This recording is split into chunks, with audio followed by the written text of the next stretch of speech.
Assalamualaikum warahmatullahi wabarakatuh. Perkenalkan, nama saya Septian Maulana, NPM 25751128. Di sini saya ingin membuat video komunikasi agribisnis tentang pesan persuasif, pesan goodwill, dan pesan bad news. Pesan persuasif berasal dari bahasa Latin, yaitu persuasio, yang artinya membujuk, mengajak, atau merayu. Penulisan pesan persuasif adalah usaha untuk mengubah sikap, kepercayaan, pendapat, atau tindakan komunikan, baik secara verbal maupun nonverbal, untuk mencapai suatu tujuan. Perubahan yang terjadi bukan karena suatu tipuan atau tekanan, tapi karena persetujuan dan kebebasan dalam membuat pilihan.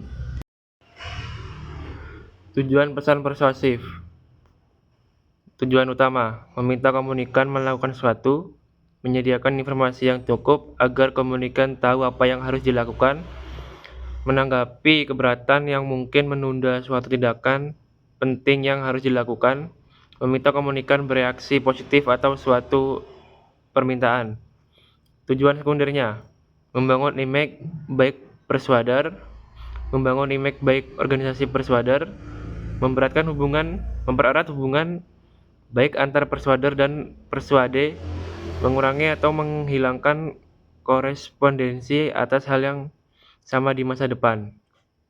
4 strategi pesan persuasif yang efektif menurut Bove dan Thiel 2007. Yang pertama, membuat kerangka argumen. Kedua, menyeimbangkan daya tarik. Ketiga, menguatkan posisi. Keempat, mengantisipasi penolakan. Jenis-jenis pesan persuasif. Yang pertama, pesan persuasif untuk tindakan. Di sini persuader meminta kepada persuade untuk melakukan sesuatu. Permintaan untuk mengubah kebijakan, permintaan untuk mencairkan uang, permintaan promosi jabatan, dan terakhir, permohonan kerjasama. Dalam menyusun pesan persuasif, penekanan dilakukan pada manfaat yang diperoleh bila memenuhi permintaan. Kedua, pesan persuasif permohonan dana.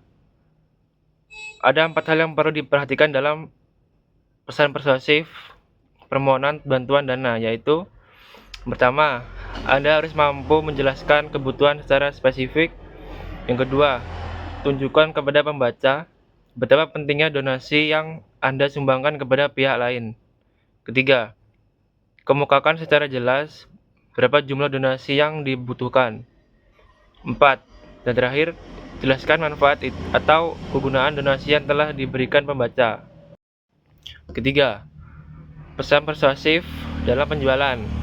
Pesan ini disampaikan ke persuade dengan tujuan bisa menjaring konsumen baru, mengingatkan pelanggan.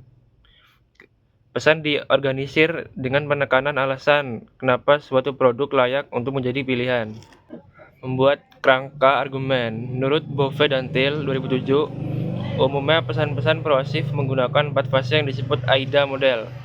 Yang pertama, attention, perhatian. Kedua, interest, minat.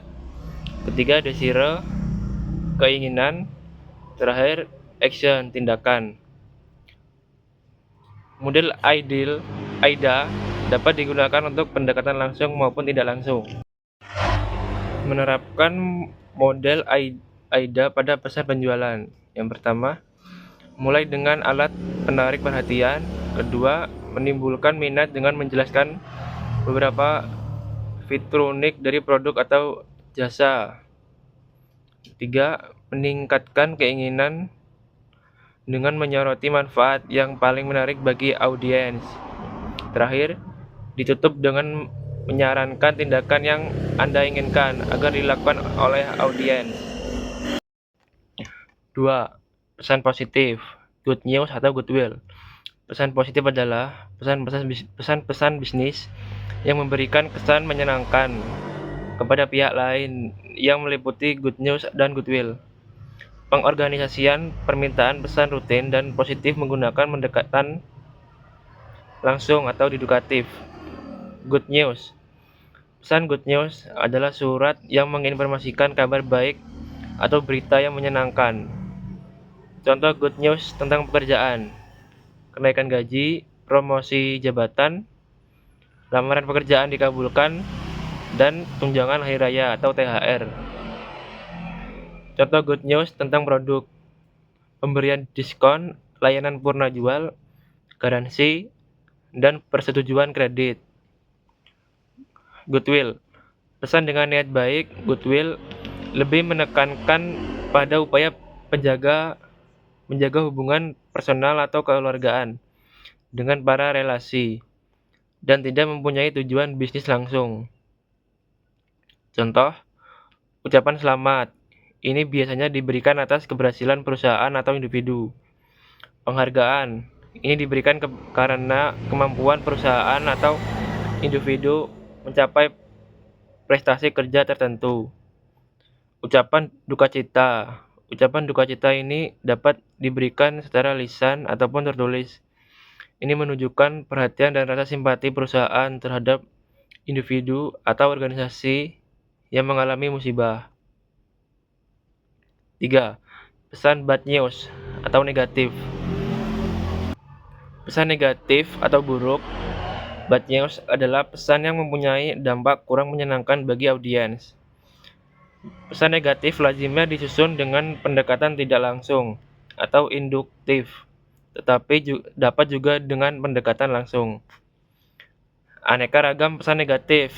Pertama, pesan negatif tentang masalah bisnis, rutin kenaikan harga, produk cacat, dan produk kadaluarsa. 2. Berita negatif tentang pesanan, seperti tidak dapat memenuhi sebagian atau seluruh pesanan. Berita negatif tentang orang, seperti menolak lamaran kerja, menolak memberikan rekomendasi. 4. Bad news tentang penolakan, seperti penolakan kerjasama, klaim, undangan, dan permohonan kredit. 5. Berita negatif lainnya seperti pemutusan hubungan kerja, skorsing. Tujuan dari pesan bad news. Menurut Bovo dan Thiel 2007, 5 tujuan utama dari pesan-pesan negatif adalah untuk 1. Menyampaikan berita buruk. 2. Memastikan penerima tentang berita buruk tersebut. 3. Mempertahankan niat baik, goodwill dengan penerima atau pembaca pesan. 4. Mempertahankan citra baik organisasi. 5. Mengurangi atau menghilangkan kebutuhan korespondensi tentang hal tersebut di waktu yang akan datang. Sekian, terima kasih. Saya akhiri. Wassalamualaikum warahmatullahi wabarakatuh.